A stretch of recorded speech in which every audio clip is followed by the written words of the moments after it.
Welcome, everybody, to another episode of Face the Truth. Hope everyone's doing okay out there in Coronaville. It's a weird, crazy time, that's for sure. I'm really excited to have this guest on this week. I've been a friend of this guy's for a long time, a fan of his. He's a super awesome dude. I don't want to do too much more of an intro, but I got a little list here I got to say before introducing this guy. And here it goes.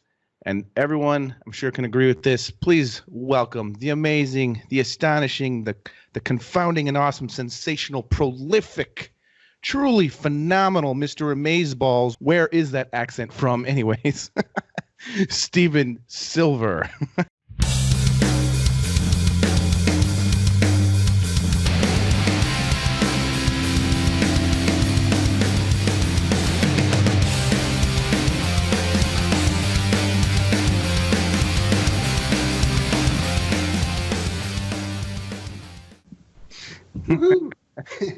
Yeah, I love the Steven Silver accent. It's the best thing in the world because it's like I know that your family's from England and you grew up on the East Coast, right?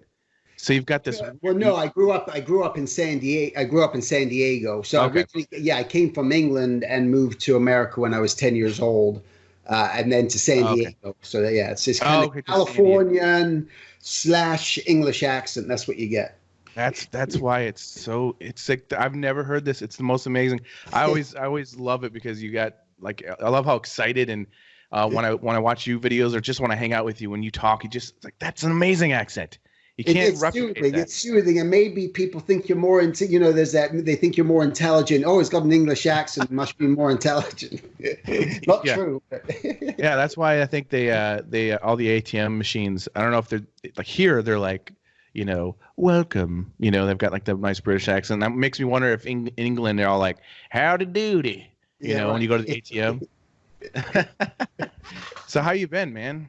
Good, man. Just kind of doing. It's funny, just with the whole quarantine thing people talk about. As artists, we kind of know that we're kind of in quarantine all the time. We're home all the time, and I think it's a lot easier of a transition. The thing when you're living with other people who tend to, like my kids would always be at school, or my wife is going out doing this and that. That's where you start to realize there's crazy going on. Like, oh man, there's something not right because they're not used to it. When you're just like, I'm kind of used to it. But other than that, it's going good. I look at it as a time. I guess it depends how you want to use your time, right? I think some people are maybe forever kind of like procrastinators, keep putting stuff off, or get to it. So they'll use this time as I'm going to make use of this time. And then some people just don't. And I found myself just really, even though I'm always home anyway, I'm still finding these extra little moments of time to keep being innovative or reading or doing something that I might not have done. Yeah. Which is cool. Yeah, I feel the same way. I feel more like it is kind of interesting. It feels pretty much the same to me as well. Just kind of like, well, I'm always in my studio. But things have been a little slower work-wise.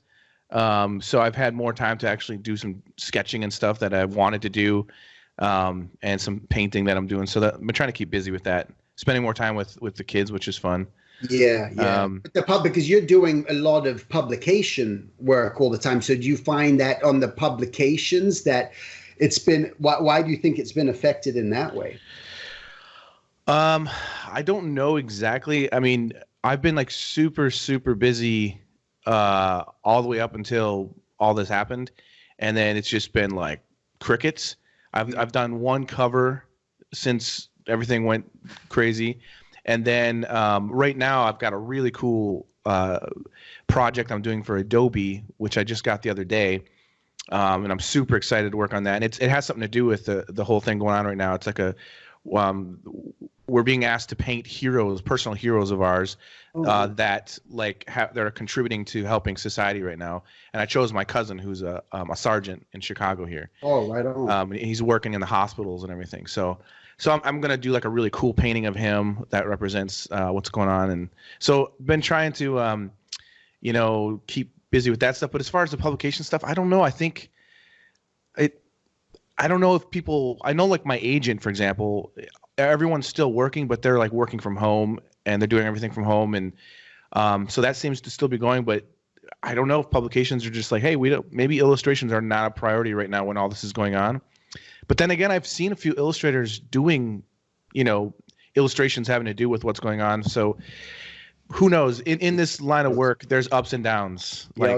So I'm just, gonna just keep doing what I do and, create work if I have to, Yeah, that's it. I think that's where it just almost comes into this time of innovation. Like I'm just thinking too, like what happened for me, like a lot of my career as of recent has been based on doing talks and workshops. And so those things have completely cut out, right? And also just conventions where I'll go to conventions and meet people and you're selling books and just meeting people that way. So a lot of that's trimmed down. And then I just think in my mind, I'm going, what's kind of really going on here? And you start to realize as an artist, where do you line up as an artist? And I found myself where in the beginning, when I started off in a very consumer-based work, where doing caricatures, where that was up to the customer. It was a customer-based work, right? So you're relying on the customer at theme parks to show up at the theme park and paying for their caricatures.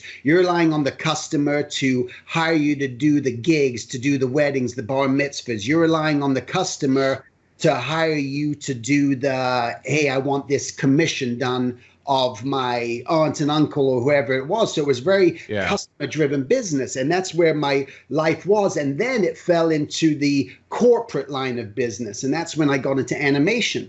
And the corporate line of business is now I'm relying on a paycheck from a corporation. A corporation now is kind of Disney, Nickelodeon, Warner Brothers. These are the corporations paying me as a work for hire. So now I'm a work for hire artist in that sense, and my career built on that. And then I decided, I don't just want to do that. I got a mix between corporate and customer. And that's when, you start publishing your own books, you start making your own prints, you're doing all these things, and the customer finds value in those things and teaching. And the customer says, hey, I want to learn from this guy. I want to buy from this guy. And so then you build up this customer corporate relationship. And then I got out of animation just doing freelance. So then I was relying on the corporate, but 90% of my business that I was doing the last 12 years has been customer related, right? Yeah. So I've always been heavy in like 10% because, you do the occasional development jobs here and there. I'm not working on full productions anymore because I decided I don't want to work in-house anywhere. I want to work from home. And so that line of work changes. And now going through this progression, I realize, wow, where is that at? So now I'm in this place right now. Again, it's all about reevaluation. And that's so I'm not panicking. I'm not stressing. I'm just reevaluating. I'm going, okay, where's the future going to be for the artist? What are just artists in general? What am I going to teach artists to start thinking about? I've always taught artists entrepreneurship. I've always believed in entrepreneurship. But now I'm looking at, even for myself, where is that road? Where does it lie? And I know we'll all get through this. We'll all figure it out. Yeah. I think it's important, absolutely, to be working on your own stuff on the side, because should the animation studios start laying people off and cut, all those guys are going to be screwed if they don't have any other form of income. If they're not doing anything else. So this is why we all got to prepare ourselves right now. Oh yeah, no, it's crazy. I mean, I feel lucky that just before all this went down that I had a couple huge jobs. So I've got some stuff saved up a little bit. But I feel the same way. It's like you got to continue to to be innovating. Like I'm personally working on some new stuff for Schoolism, which has always been awesome, and we'll talk about that in a bit. But and just some personal, private, like commission type things and paintings I want to do. But I've told my wife, like, hey, it gets down to the nitty gritty of it. I'll dig some ditches. I'll do whatever it takes. Like I'm not gonna, you know what I mean? Like I'll do whatever I can. So like. But I think my job, in a way, as the provider of the family, is to like relieve everyone else of stress. Let me take the stress. This is why I get to have my wine later in the day. Right. But I wanted to talk about something real quick before we get too far in this. I just wanted to personally, just say something to you as a friend and someone that, because I never really talked to you about this too much, but you've been such a huge influence in my life on certain aspects, certain parts of my life and my career. And so I thought people would find it interesting, at least. Is the first thing was we met, I think 17 years ago at, I think it was the 2003 caricature convention in Orlando. And I did not know what I was doing when I went to that thing. I had never been to one before. You were already considered a master in the organization, and you had like the master wall. They had like the master walls at that time. And that's where I met you. I went there to try to like hang out and draw with everybody. And I was just pretty much beginning as an illustrator, and I had no idea how to do live stuff. I'd never had really done live caricature before. So it's funny thinking about it now, but I thought, hey, I can show up to this place and do live caricature, whatever. And I was like, way out of my league. You know, it was like it was like something that you can't just jump into. I mean, I was good at drawing people, but I just didn't. And at that time at the caricature convention, everyone was mostly drawing from life. It wasn't, you know, you had people sitting there, and I just started airbrushing like a week or two before, so I didn't even know what I was doing with airbrush. But I brought an airbrush setup, and I'm like, I'm jumping all into this, and I did a couple pieces, but I remember just feeling like I ate a huge, just giant piece of humble pie. You know what I mean? Like I tell people I felt like I crawled out of that place with my tail tucked between my legs, and I remember your wall. This is where my first impression of you is. I was like, who is this guy? Because you did this whole wall and you drew everybody, all the characters you drew were of everyone there, but you drew them as apes. Right. And they were all, not only did they all look like apes, but they all looked exactly like the person. You could tell who everyone was. And I was like, this guy's crazy awesome. So it was just, you pushed my mind a little bit there when I was like, wow, you can be so much more inventive and creative with this. And it just, I just remember I had at that time, there was no digital cameras even really. I had like a disposable camera, and I just took like tons of pictures of your wall, and Glenn Ferguson and Joe Bloom and everybody that I went that first year. And I literally drove back from Florida all the way to Chicago feeling super depressed and just feeling like I felt like I just humiliated myself, and that I don't know. It just felt very embarrassing, and I just felt like I was, you know, my pride was really fucked with when I went to that. But I was also inspired. So that there's like these artists that I'm like, oh wow, okay, I see. And I remember on my long drive back, and I drove by myself, and I remember thinking to myself, I'm never, ever going to one of these things again unless I am ready to fucking kick ass. I was like, I am not ever going back to this until I have all of this figured out, until I feel like I am on top of my game. So the crazy thing was, that was in 2003. In 2008, only 5 years later, I get asked. By that point, from that time, from there, that short period, I had started to do covers, and I started getting, you know, illustration work on a regular basis. And I got, you know, Schoolism contacted me, and I want to talk about that too. So there's another part with you come in, but basically, the next convention I went to in 2008.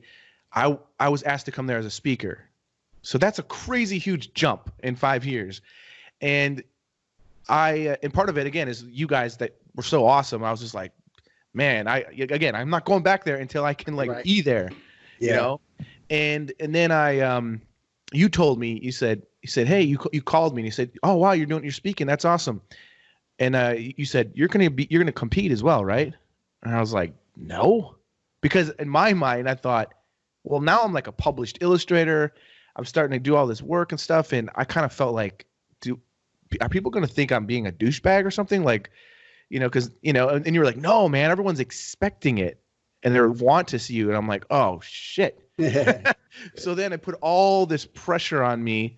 So I got the Steven Silver pressure there, because then I was like, damn, well, now if I'm going to go to this thing and compete, and I'm a teacher, or I'm going to be teaching something, and I'm representing Schoolism as the caricature artist that teaches at Schoolism, man, if I don't do well, it's going to look really, really bad. So now I'm going to my second convention with all this pressure again, with the humility of the first one I went to. Right.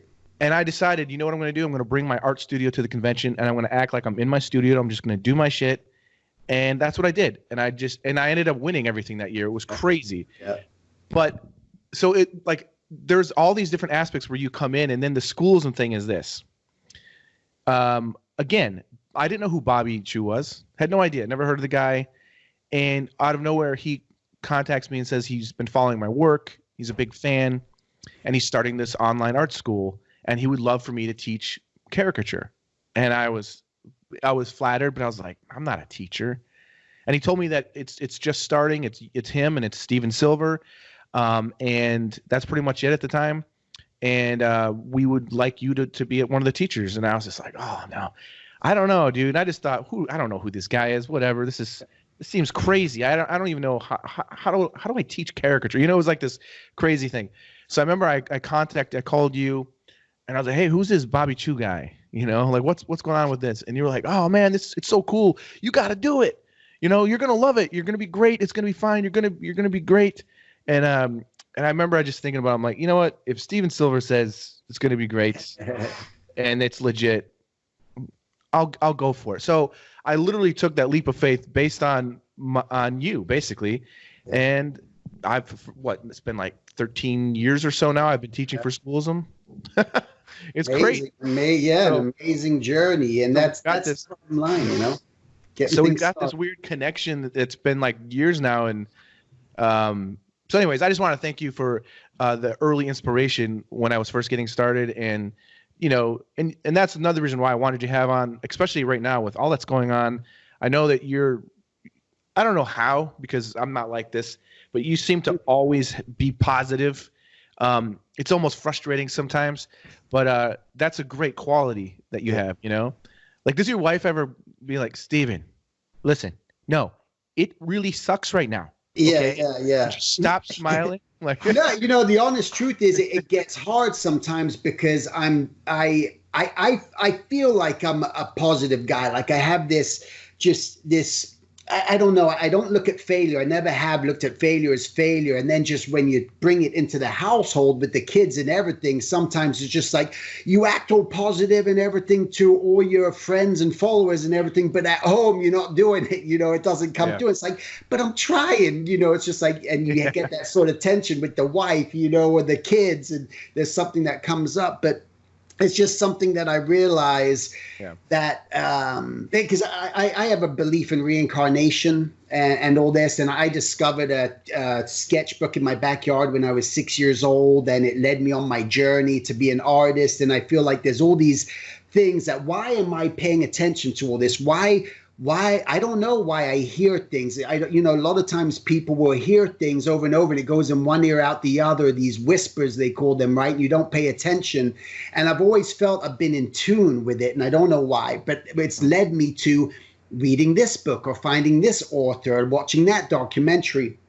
And as I've watched and I've taken all this knowledge, that's where it kind of comes from. I think it's just purely, I've been given the gift in a sense, like besides just art, saying art's a gift, there's other gifts that I think people have. Like, you know, for your one, you know, when you look at you have a gift with the comedy where you want to do that. That's another purpose in your life that you want to pursue.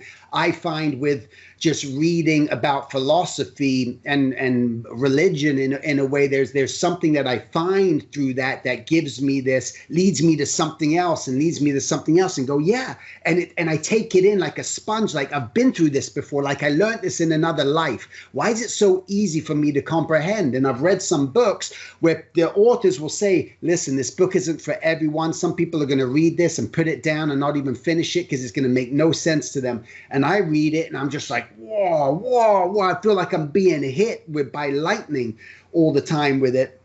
And so I know that my purpose has now become, as I'm gathering this information, what can I do? My purpose is to teach. So I realize my main purpose in life through my journey has been to become a teacher, because it's the thing that I'm constantly thinking about teaching. I'm constantly thinking about new ways to explain things to people. And that's why it's so natural that's the purpose that I'm trying to follow, because I know that's what I'm supposed to do. And that's what I try to encourage anyone out there really is, listen, finding your purpose is not going to be an easy task. But as long as you're open and you're willing to take in information and hear things, you'll find your purpose. And then once you find that purpose, now it's up to you to put that purpose into practice and not just sit there. See, the problem is a lot of people do find their purpose and they sit there, but what holds them back is fear. The fear of rejection, the fear that they might not make enough money, the fear that this might happen, the fear that you might lose your job, the fear that you might get all these things, the fear she might say no, the fear he might say no, and all these things. And all I can ever remember about in my mind is what Mark Twain said was, I've had many problems in my life, many of which have never occurred. And that becomes the bottom line. We create these stories in your head. So when you realize that you're the controller of your destiny and you can control this, that your mind is just telling you that it's not necessarily real. And then when you allow yourself to let go and go, it's like with you, like for you to have the cojones to get up in front of an audience and do your stand-up, it's just like there's a lot of people that want to be stand-up comedians, but will never even put themselves out there to test it to see if it's something that they feel a connection towards. And that's what happens in art. That's what happens in life. And why so many people miss out on so many things in life is because of that fear. And I realized that I will never let fear stop me from trying anything. So I've always taken initiative. I always try things and will tell a guy like you, hey, Jason, just try it. Just do it, dude. Just show up, because you don't know what's going to happen. And that's where I come from, is where I just show up. I'm going to try it. I'm going to try this. And maybe it's not going to work and people are going to hate it, but I will never have regrets in my life, ever, for sure. Yeah. No, I love that. That's really important, I think, with the whole thing with the fear thing. Is that something that I've actually, like, even that you brought up the stand-up thing, I've realized at, like, you know, getting older and, you know, having kids and different things and, you know, all the different things I've gotten experience and do with in my life, that what's the point of saying no to things and not trying things because of fear, right? Like, even, it was funny because, like, even I think it was yesterday, I was watching some show and it was talking about, it was like a show I was watching with my 13-year-old and talking about these people that are afraid to just ask someone out on a date. And I just was thinking, how ridiculous is that? Like, if you are attracted to this person, you think they're cool, just go ask them out. Yeah. Like, what's wrong with you? You're the one, it's your fault. You're a pathetic person. Stop being pathetic. Just go ask them, right? What's going to happen? Say no? Boo-hoo. Yeah. You know? Yeah. But I think it's the same thing, like with the stand-up thing. It's something that I've always wanted to do. And this last year, I had an opportunity where a stand-up, you know, said, hey, I want you to open for me, and, you know, at a real club. Oh, shit. Right. So I'm like, I'm not going to, like, turn that opportunity down. So it, like, jump-started me, right? And so I just jumped into it. And, yeah, you're right. It's scary at first, but there's something, I think, and even with the art world, you know, just even, like, I don't know how it was for you when you first started, but for me, there was an excitement where I knew I wanted to make a living, not just making a living. I just wanted to be an artist, and I wanted to draw caricatures and get them published. That was the big thing. Like, I can't wait to do that. But how do you do that? Well, you gotta do it. You gotta, that's it. That's it. Nike said it best, right? They're just like, do it. And you know, it reminds me, again, coming up with this, one of the things that people are going to say certain things to you in your life that you're going to come across at any given moment. And at that moment, sometimes you'll hear it and it affects you at that moment. Other times it might be years before all of a sudden you understand the lesson. Yeah. But I remember when I was 18, I was so scared about trying to set up a caricature concession stand at a shopping mall because I had to meet the executives and everything, the people who ran the thing. And, oh my God, what if they say blah, blah, blah, all these fears. And my dad saw me sitting around moping on the couch and so, what are you sitting around moping for? I said, I got this meeting and I'm so nervous and scared and blah, blah, blah. And so, listen, what's your biggest fear? What are you so afraid of? He said, what are your biggest fears? And I said, well, I would hate to be stabbed, you know, because that would freaking suck. And I would hate to drown. You know, that I think that would be a horrible death. And he goes, when you go into that meeting today, are they going to stab you? And I said, no. He said, are they going to drown you? No. He said, the worst they're going to do is say no. And I said, you're right. And that was it. And from 18 years old, my mindset is the worst that can ever happen is someone's going to say no. You go to ask that person out, the worst they're going to do is say no. You ask that person for a favor, they might say no. You ask someone for a job, and you put it into every bit of context. But all I do know is if you don't try, if you don't give it that, then you'll know the answer. But pushing forward, what I realize even more now in my life is what no really means, or that feeling before when you're going through this, like you did. The most important thing anyone can do is this brand new word that it's not brand new. It's been written in centuries in religion and everything, and it kept coming up over and over. So it struck me about 4 years ago. And that one word was surrender. It doesn't mean give up. It doesn't mean let go, but it means surrender to the idea of what this is going to be. Just let it be. Just let it happen, and let life happen. Like surrender to this coronavirus. There's nothing you can do. It's out of your control right now, except you can do your part. You know what you can do. You can stay at home. You can wash your hands. You can do your social distance. But when you surrender, like you did, someone asked you to go up at that club. Someone, no, I'm not ready for it. I'm afraid. Otherwise, you surrender and you go, you know what? Yeah, I'm going to do it. I've taken art jobs that way where I've surrendered. Oh, man, I don't know if I could do this. I didn't think I was going to be able to do my first Mad Magazine job. When I got that call to do that, I was so nervous and so scared. And it was like, this was still with the New York guys, with the original guys. And, you know, I knew Mort Drucker would see it and all these guys. And I'm just like, man, and in my mind, I was going crazy. Like, I don't think I could do this. I was going to say no until I said, you know what? I'm going to surrender to this and just let it be and let it happen. It's an opportunity. And if it all crashes and burns and they freaking hate it, so be it. But you got to try. And that's where all this stuff comes into the try. Just do it. Surrender. Never give up. All these things we've heard for centuries. Well, it all comes to one thing. Just let it happen. Just surrender to it. You know? That's true. And, you know, I remember like, this is something that I've talked to students about, the same kind of idea.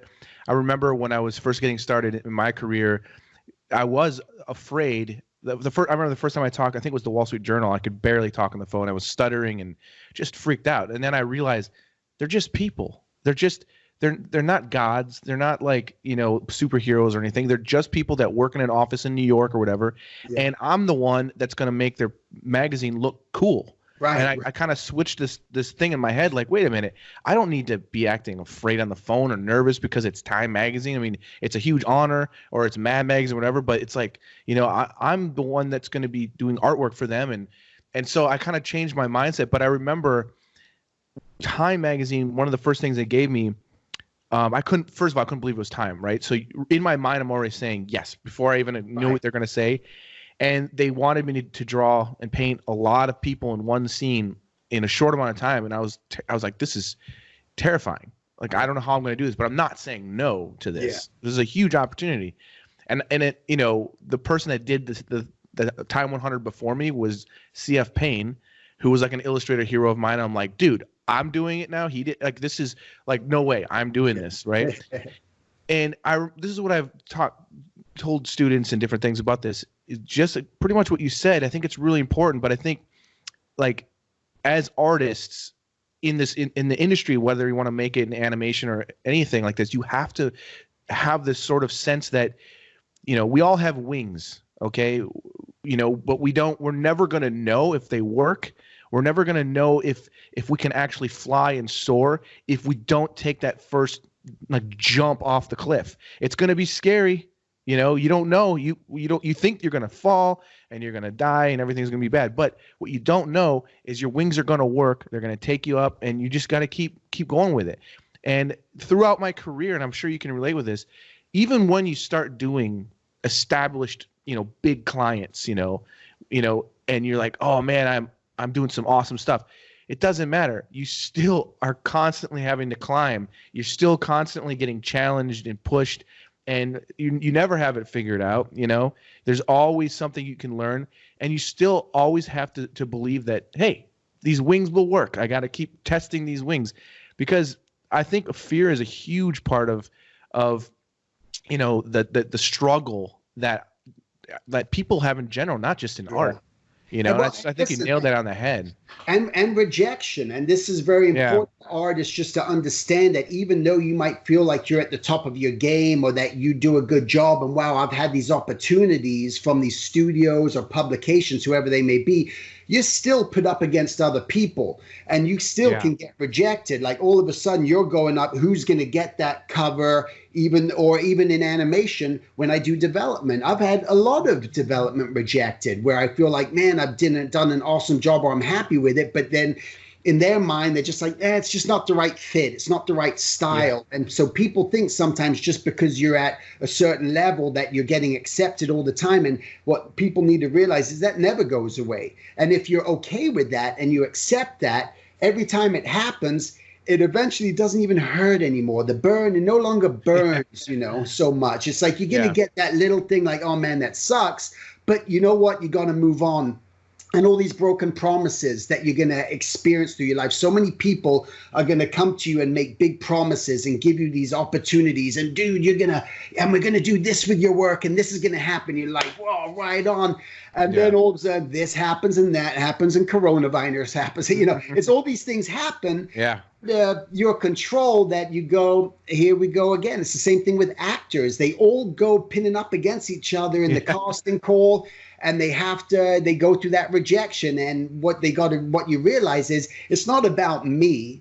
And if you can, it's not about me. They don't hate Jason Seiler. They don't hate Steven Silver. They don't dislike me. It's just that what I'm giving them is not going to work for what they need at this time. Or that actor, that studio. That they need that guy who's 6 feet tall, 5 inches, not the 6 feet tall, 3 inches guy, Yeah. And it's not that you were so bad. And I think coming to that understanding takes away that pressure, but very important for artists who are getting into this to realize, hey, you know what, man, this is part of it. And if you can accept that, then you're going to be okay. Well, it's like Peter DeSev. I mean, I can't tell you how many New York covers I've seen him do that are just brilliant and they weren't used.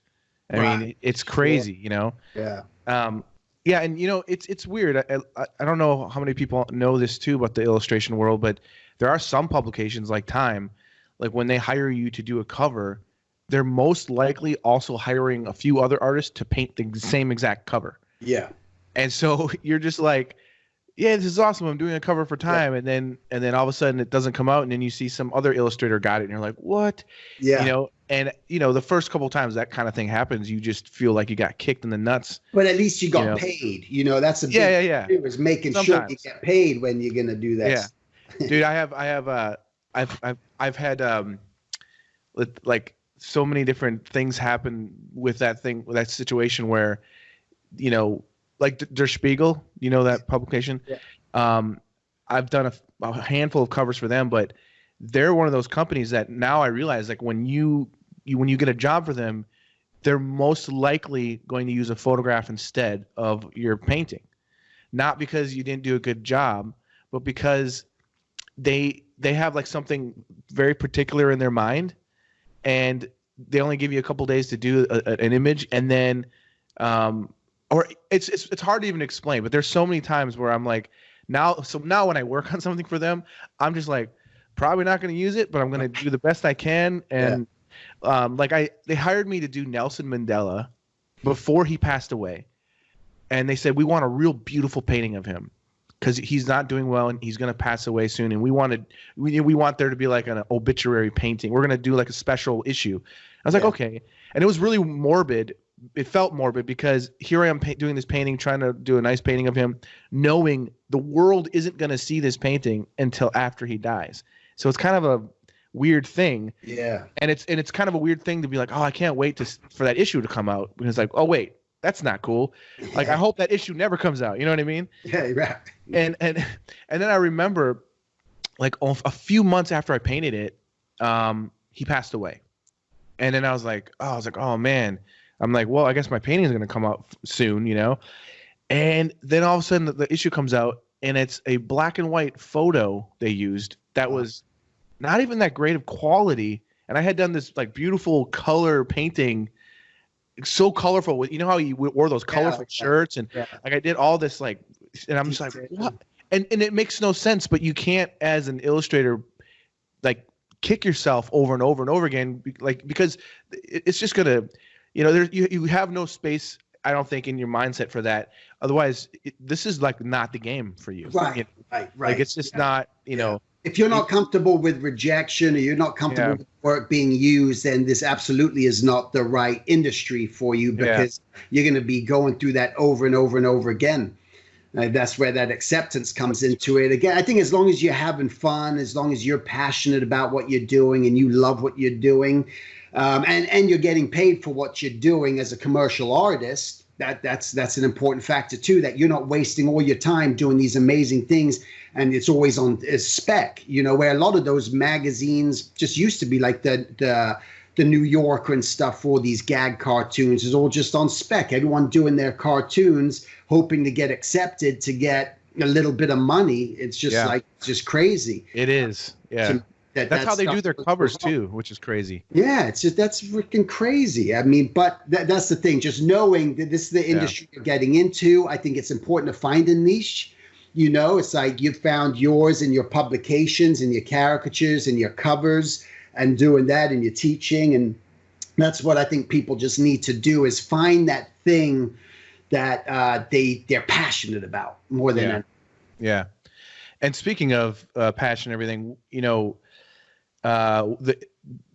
both you and I know were heavily influenced by Mort Drucker, and you actually knew him and made a really cool documentary that everyone should watch. It's really inspiring. But sadly, we lost, I mean, literally a legend the other day. Yeah. I mean, for my part, I mean, he's one of the first artists that I knew of that was like famous to me when I was a kid. Like, I mean, when Mad Magazine was all I wanted to do, and I would just copy Mort Drucker, Jack Davis, so it's interesting. I was just wondering if you could share a little bit about what it was like hanging out with him, because that's pretty huge honor to be able to spend some time with that guy and film him and everything. Yeah, again, when you have these heroes in your mind, they're that larger than life giants where you go, they're so unattainable, or can I even touch this guy? Will I ever meet this guy? I used to dream of meeting him, and for it to actually happen, I met him for the first time at San Diego Comic-Con, and fun and crazy enough, there wasn't that many people at his booth or anything when he was there. He was selling his originals with his agent, and that's where I first met him, but it was only on a fan sort of, oh man, I love your work. But he was so kind and so generous and so humble and so giving, and that the man himself was such a beautiful person. Like, wow, this guy's not an asshole. You know, it's just like where you see, sometimes you can get those guys who are just they're assholes. They're just into themselves and everything else, and they're better than everyone else, and they have this mentality, I'm not going to give you, young kid, any of my time. But he looked at my work and he encouraged me, and he just said, learn life drawing, take life drawing, learn how to draw the human figure, learn how to draw the folds in clothing, just practice all the time, learn how to draw with pen, because it builds up your confidence so you're not erasing all the time. And then it wasn't until years later that I met him again at the National Cartoonist Society. It's like this week-long sort of festival of just all these cartoonists getting together, and people do talks, and it's a social thing. And he was there, and I befriended him there and met him and introduced myself again, and we just really connected.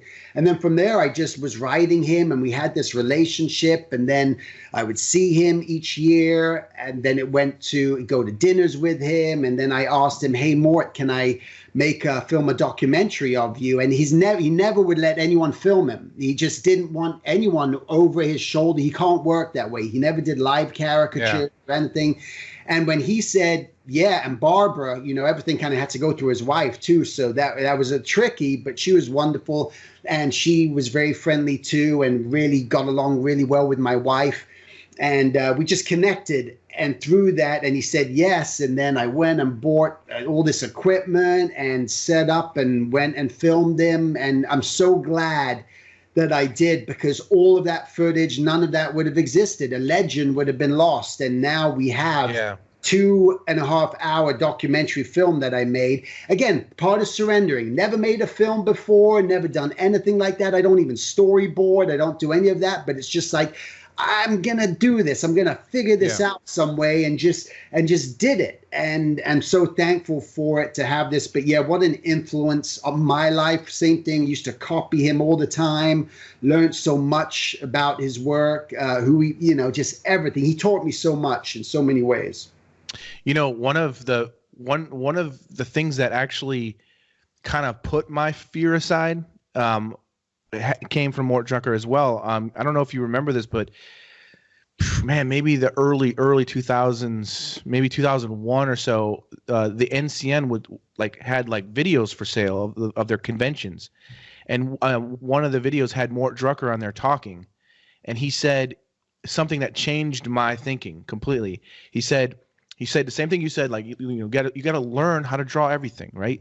Learn how to draw hands and folding of clothing and boats and cars, and of course that's something we should do. But you know, like a lot of young character artists are just drawing faces. That's it, right? Faces, yeah. And so it's important to just learn how to draw everything, because if you want to become an illustrator, you're going to have to be able to draw everything. And then the other thing was, he said one thing to keep in mind is there are just thousands and thousands of artists out there, but only a small fraction of them are actually going to have the balls to go through with everything. There's only a small amount of these artists that are actually going to make it into the offices and continue to draw every day, and to continue to develop, and to continue knocking on the doors of art directors and magazines and publications. And you can be one of those people. Just don't give up. Just keep doing it. Because he said most people will quit. So he said, as long as you will keep that idea going and keep going towards your dream, you'll be able to do it, because most people won't. Yeah. And I remember from that moment on, I was like, I'm doing this. I can do this. And that was like literally one of the jump starts was that video that I got from the NCN. It was like I watched it so many times, and that's great. Yeah, and to be I was gonna say, but to be able to years later, just like what you were saying, how you did stuff for Mad. When I originally got to work for the original Mad in New York, that was one of the coolest things in the world, was to finally get into Mad magazine, and it was just before I turned 30 years old, and I was like, yes, I finally, because it was like my dream come true, and to be considered one of the usual gang of idiots, and to get in the magazine, and you're in there with Drucker and Norman Mingo and Jack Davis and Al Jaffe and just on, and Richard Williams, just, and then even towards, like the 90s with C.F. Payne and, Roberto Parada and all these different people that were just like legends to me, Mark Fredrickson. Yeah.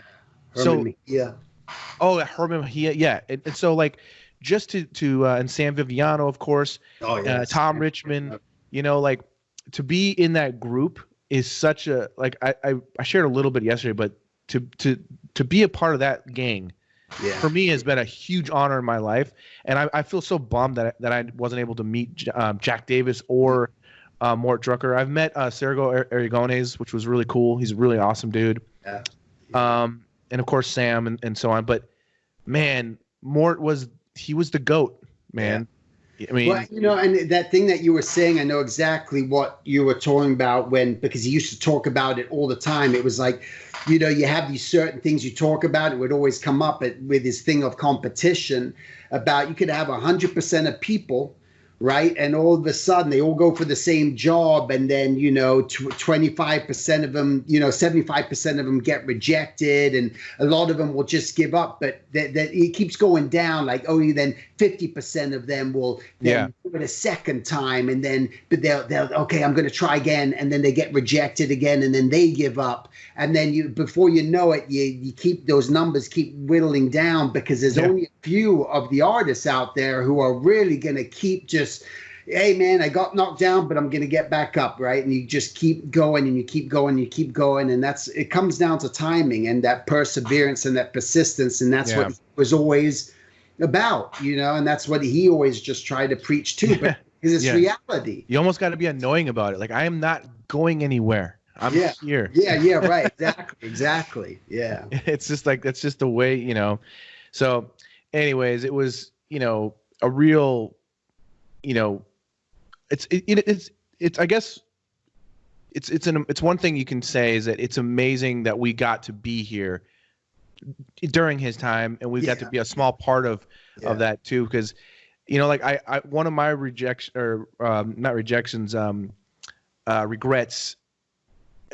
fear-based again is I had an opportunity to meet Al Hirschfeld. And it was so random, so weird, and I've been kicking myself ever since. I was at the Chicago Art Museum. It was before he passed away, obviously, like about a month or two, or it was like really close before he passed away. And wasn't he almost 100 or 100 when he died? Yeah, I think he was. I think it was 100. Yeah, and I remember like he was. So, anyways, I was at the art museum, and I was sitting there waiting outside. My dad and I went together, and he was visiting from Wisconsin, and he was taking forever in the bathroom. And I'm standing outside the bathroom, and all of a sudden, Al Hirschfeld comes. He's being pushed in a wheelchair by a younger woman, and I no doubt, I knew 100% that it was him. Yeah. And I just couldn't believe it. I'm like, oh my gosh, that's Al Hirschfeld. And I just was like, oh my, this is crazy. And my dad came out, and I told him, like, Al Hirschfeld is here. And he goes, did you say hi to him? I'm like, no. And he goes, why not? Yeah. He would have thought it was so cool that a younger guy recognized him. And I was like, no, I will. I'm sure we'll find him. He was here a minute ago. He was in a wheelchair being pushed around. We'll find him. So I literally was running around the museum looking for Al Hirschfeld.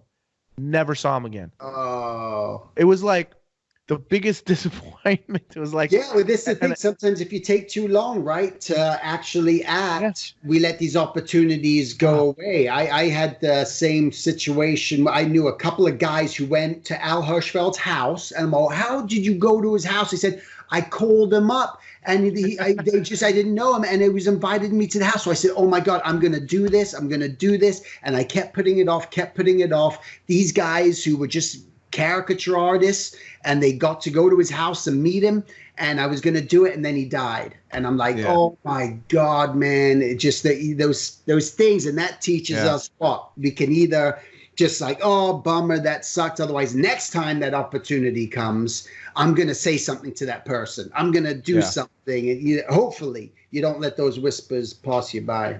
Yeah. Yeah. I mean, it's amazing. That's one thing I love about the art world. I mean, like you said, there's a few people out there that are total assholes. I've met a few of them that I looked up to and then met them. And I'm like, oh, geez, that's too bad.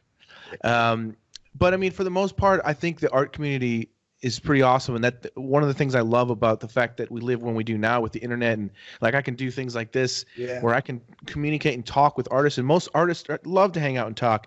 And what an awesome time difference and change there's been in growth since like when we first started this podcast, starting off in 2003 to now, the things that have changed.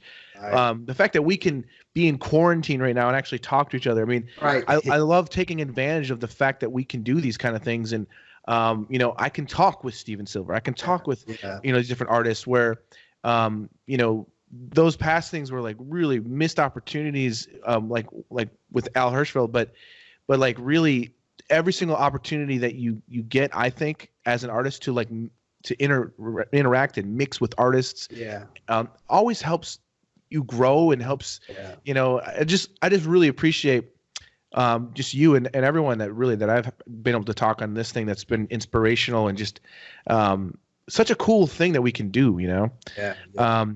And speaking of, there's a lot of people, well, I've got a question for you from a fan, and I do want to talk about some other things, but I don't want to forget this before we get too far. Let's see here. I just got one last minute caricature as well. Submission.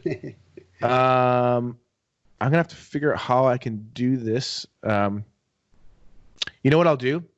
Well, I'll pause and I'll add it real quick before we do the caricatures. But anyways, here's the question for you from Alan Booch. Booch.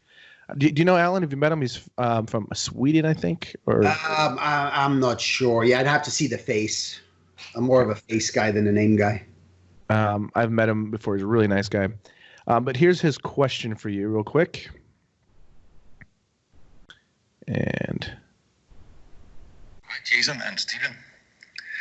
You're two of my favorite artists, both great teachers and hardworking illustrators. My question for Stephen is, in your opinion, what similarities do you see in character design and caricature? Did you get that? What was it? What similarities do I see in caricature and character design? Yeah.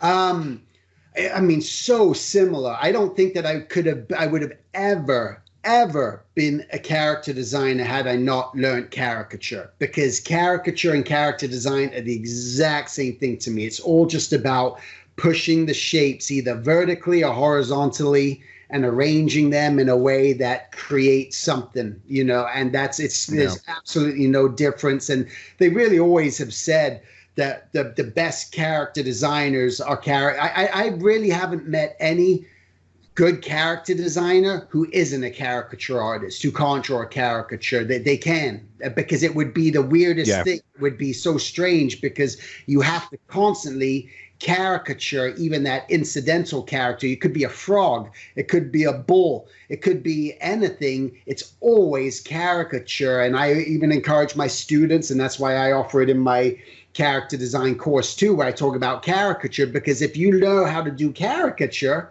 well, then you can do character design. It's absolutely no different. So if your goal is to one day become a character designer, I highly recommend that you learn how to do caricature and don't push that aside. Yeah, it's the foundation of character design. I mean, that's all. When you see Finding Nemo or you see any of these, it's all just caricature. That's all it is. Yeah. That's awesome. Well, we've got a bunch of fan art to show you as well. So I want to show you that, but I'm going to push pause on this for a second so I can save this one guy's piece for you, and then I'll call you back in just a minute. Is that cool? Okay. Yep. So yeah, I was able to get that last minute submission. Lucky devil. But yeah, before we get into that, I just want to say again, thanks so much for doing this, man. It's like I always love talking with you, man, and it was really great at Lightbox last year to see you again, because it's been years, man, since we actually got to hang out. Yeah. And then I just want to say again, like, this whole thing with me doing stand up now has been something that's been so like reviving for me as a person. Something that I've literally wanted to do stand up since I was a little kid when I saw Bill Cosby himself. Well, now we know what Bill Cosby was up to.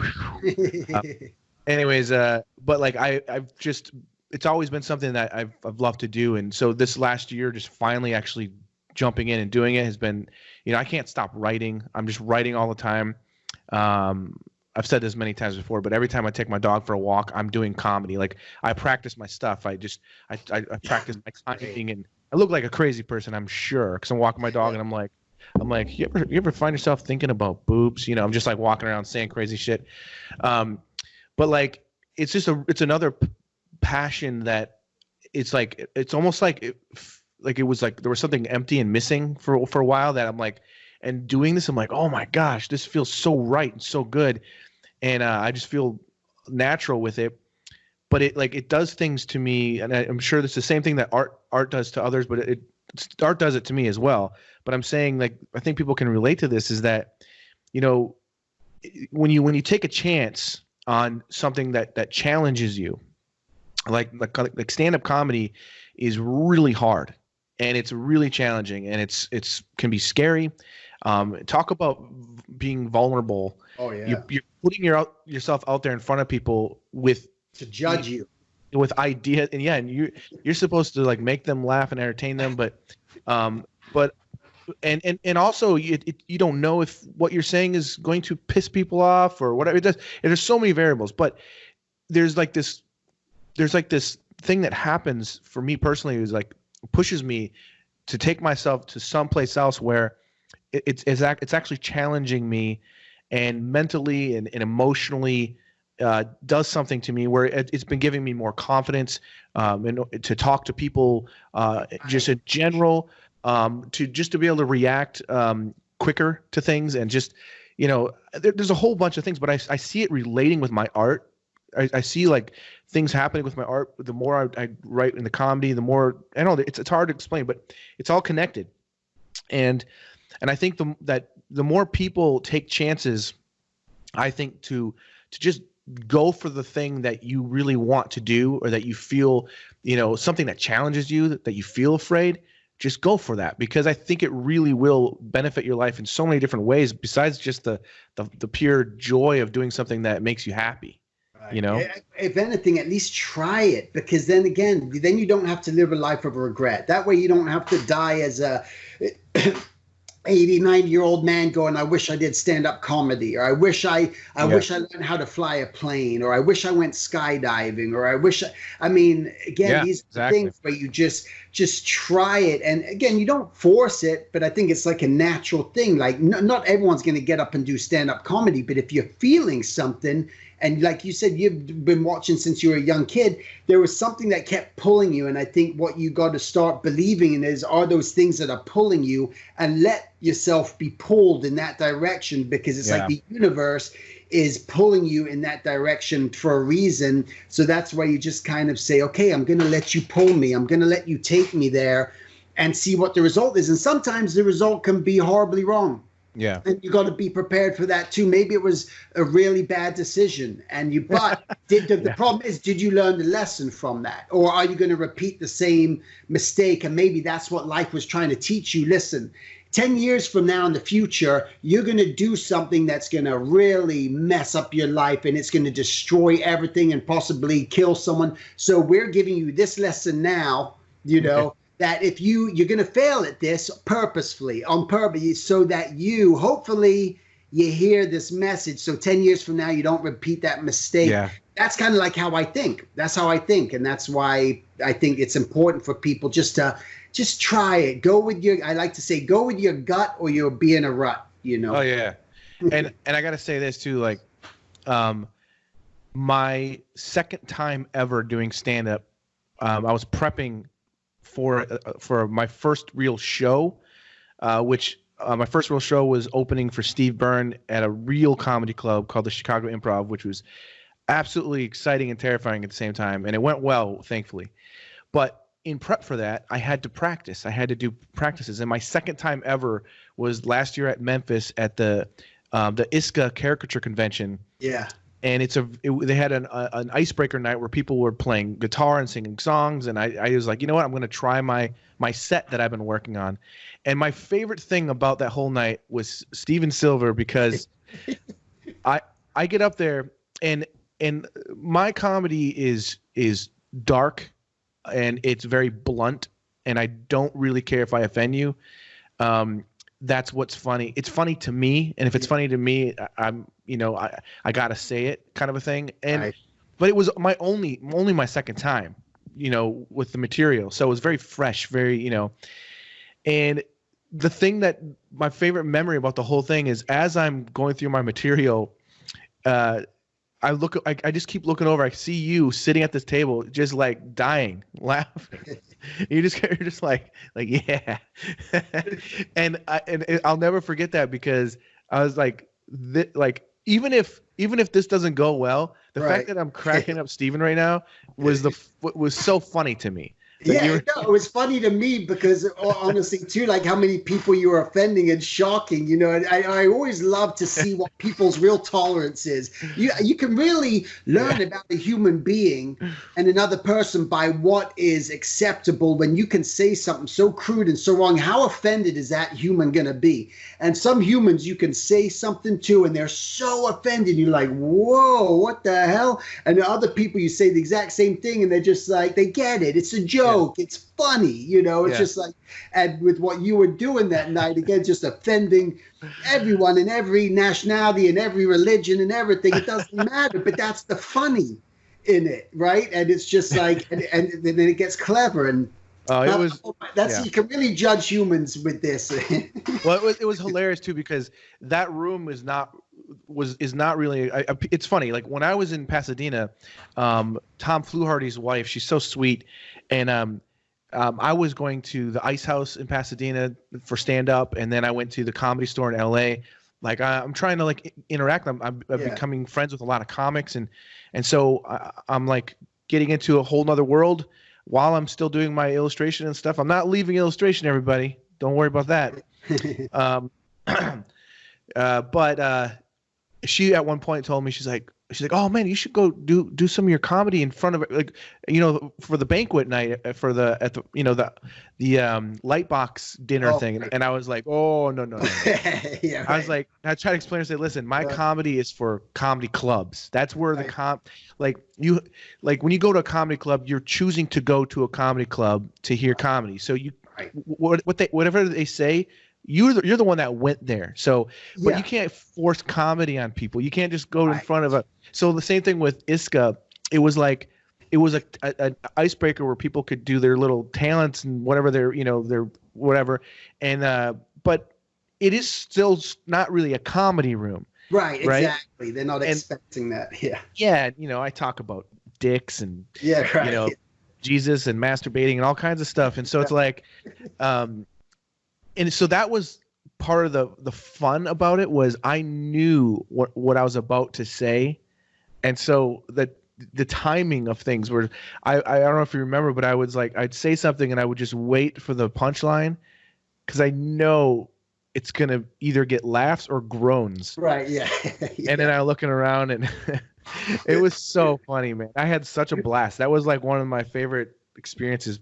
But again, talk about the fear thing. That was only my second time, and people were like, you know, well, I didn't know you do stand-up comedy. I'm like, well, just started. Yeah. Just you know, the same thing. It's like, well, one of the biggest fears in life of people in general is public speaking. So most people will never get up to speak to public. They're scared to ask questions. They're scared of what people think. So to make yourself that vulnerable and put yourself out there. But it's also, the best part about that is when you are doing that for fun and for free, and just because you are truly just trying to gain more experience and gain more confidence within yourself, that you know that, hey man, they're not going to not give me a paycheck and refuse to pay me. I can say whatever the hell I want, do whatever you want. It doesn't matter. You know, so there's something good about that too. I don't implore people should do that with their artwork all the time. Come to them, giving your artwork for free for that. But it's absolutely, you know, you put yourself out there. That's the best thing people can do. And a little inside baseball. I was feeling high and pumped up because that day I talked to Kevin Nealon, and he told me him and I have become friends in the last year, and he's learning how to draw and do caricature stuff, and so I've been teaching him some things, and he'll send me his work, and then I figured, hey, could I send you? I got this show coming up, and I'm going to be in Memphis tonight. I'm going to practice my set tonight. Would you mind just looking at whatever? So I sent him. He's like, oh yeah, send it over. So I text him my material, and I was so nervous about that because I mean he's like a comedy icon, right? Yeah. And so he writes me back, and I was like, oh man, what's he gonna say? You know? And he wrote back. He said, hey, this is really good. It's funny. Like I really like your point of view. You've got really good setups, good punchlines. I haven't heard you say it, so I'm not sure how you're going to deliver it. But he said, he goes, only one thing is I would switch these two words around, come and guilt. Switch them around to guilt and come, and it'll be way funnier. Right. And I was like, okay, that sounds cool. I'll try that. Yeah. And then the other thing was, and just remember to wait for the laughs. Just accept the laughs. Like don't rush your material. Just say what you got to say and wait for those laughs, and then take it to the next, like feel the room kind of a thing. And so I was like, I felt like, dude, I got like Kevin Nealon backing me right now. Yeah. And so when I went up there that night, I was like, no matter, even if these people don't think Kevin Nealon thought I was funny, right. You know what I mean? So I felt like super like, yeah. So it was fun, man. But anyways, I appreciated looking over and seeing you cracking up. That was like that was so funny to me.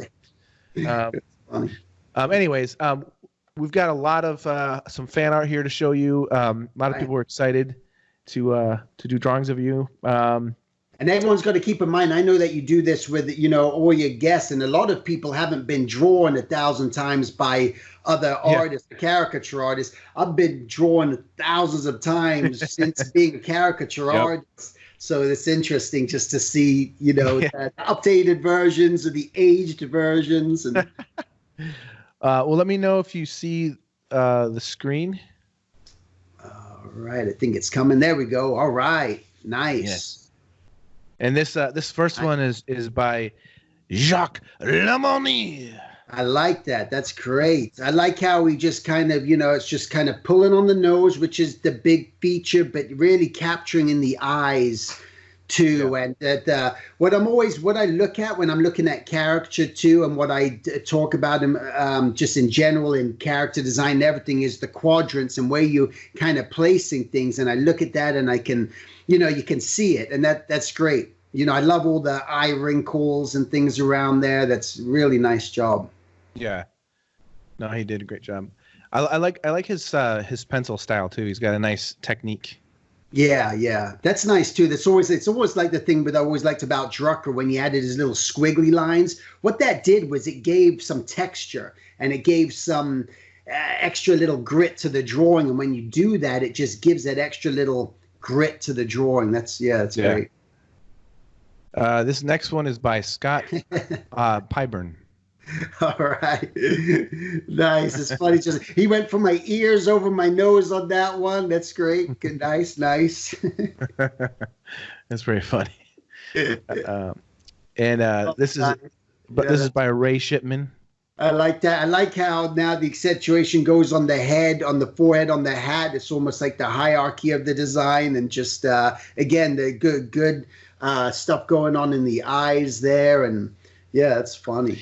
And you know what? I gotta say real quick too before I forget. I was gonna say this before, but one thing that I learned from you years ago, from one of your books, I don't even know if I don't think you wrote it. I just noticed it from your sketches how important silhouette is in a design, whether it's just character design or caricature.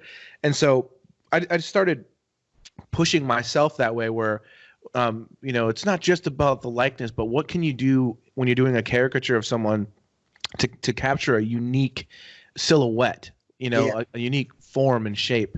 And so I think that's really important. And something like this, even if you were to black this whole thing out, even though it's a straight on forward, I think you could still have that feeling of Steven Silver just from the the overall silhouette. No, absolutely. Yeah, I think it's important. The spacing, just letting your drawing breathe a bit too. I think that's the importance of that silhouette. Yeah, that's nice. Really nice.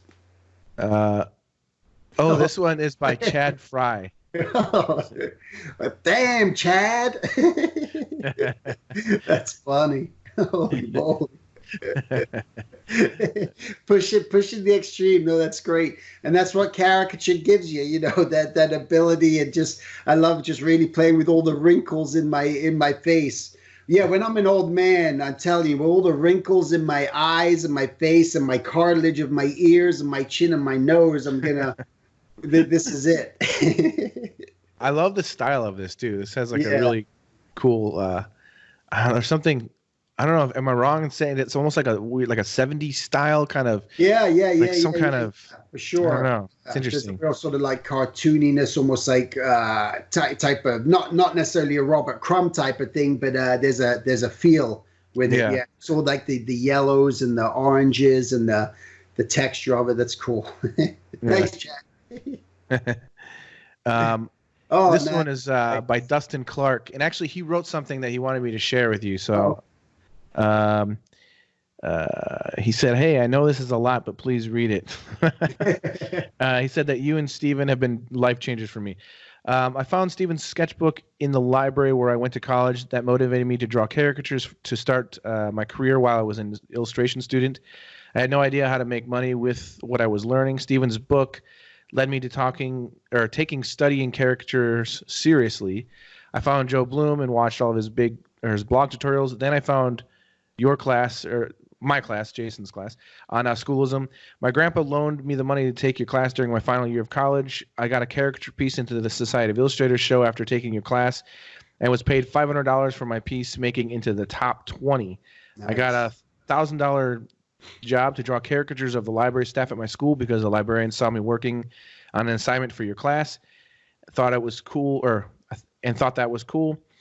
Joe Bloom gave me his contacts in Florida and San Diego, and we drove from Pennsylvania to Florida when I interviewed and got the job drawing caricatures at SeaWorld. My wife and I had a baby, moved from Pennsylvania to Florida, where following Steven Silver's advice, I got a job drawing live caricatures at SeaWorld for 2 years. After 2 years, I decided to teach art. I substitute taught while getting certified to teach full-time as an art teacher, and I would draw kids and caricatures on the board of the end of class if they behaved during class. Wow, this is long. Sorry. I drew the son of one of the principal's secretaries who recommended me when principal was looking at an art teacher. I was drawing caricatures at SeaWorld in San Antonio when looking for a teaching job when the principal called me up and had me come interview for an art teacher job. I have taken both yours and Steven's critique classes in Schoolism and have learned a ton with other Schoolism classes. I still make good side money drawing characters for parties and occasionally commissions. I now teach a few weeks of caricature a year to my high school students, and then they have them compete for spots to draw me at the high school prom, where we get paid good money to draw at prom. I tell them if they do a good job, I will consider hiring them to work with me in the future. You guys have had a huge influence on my success and motivation. Thanks to you for all you do. Dustin Clark.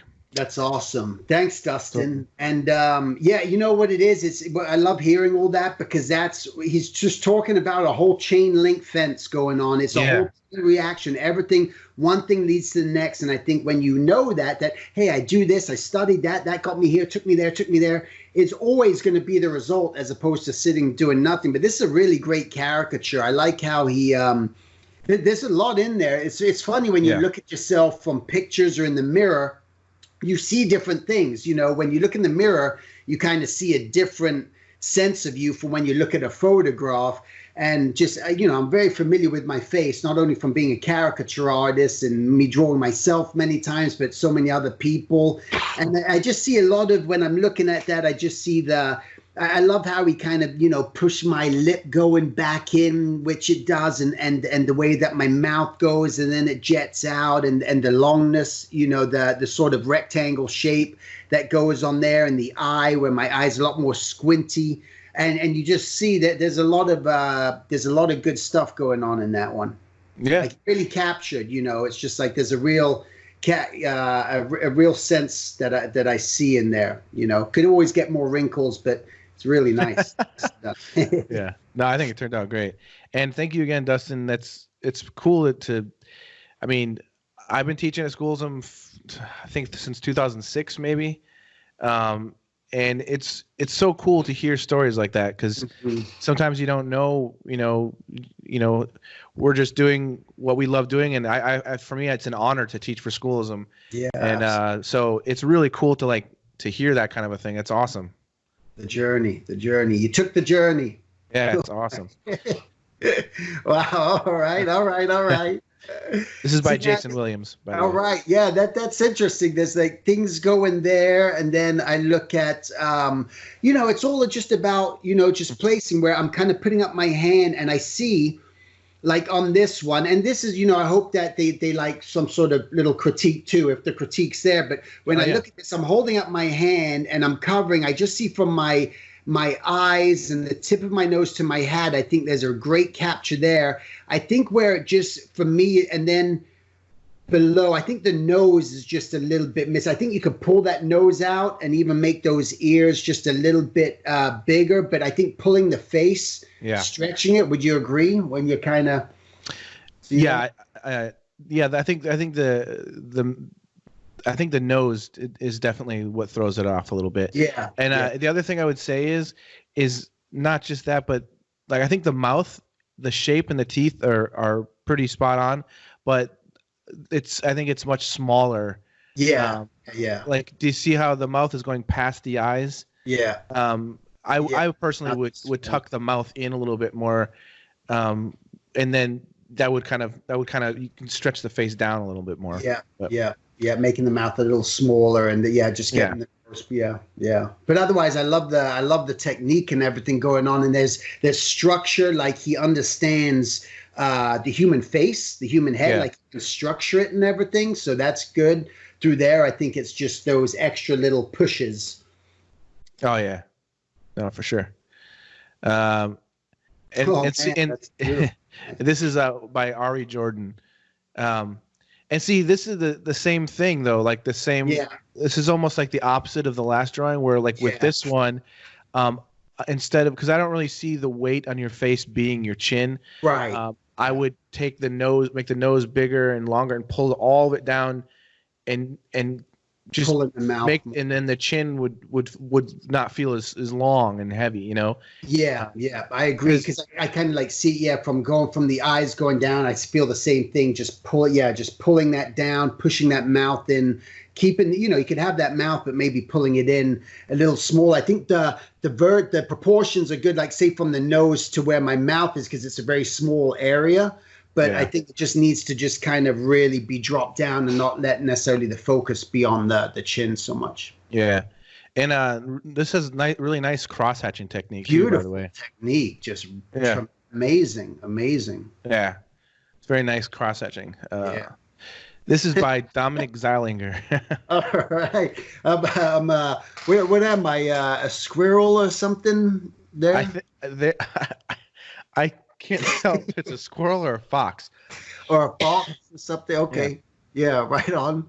Yeah, you're going a whole different time. But then again, it's interesting in the caricature, like the ideas of the placement is there. I think maybe the eyes, if they almost like pinched a little bit closer together. But there's a lot of good potential going on with that one.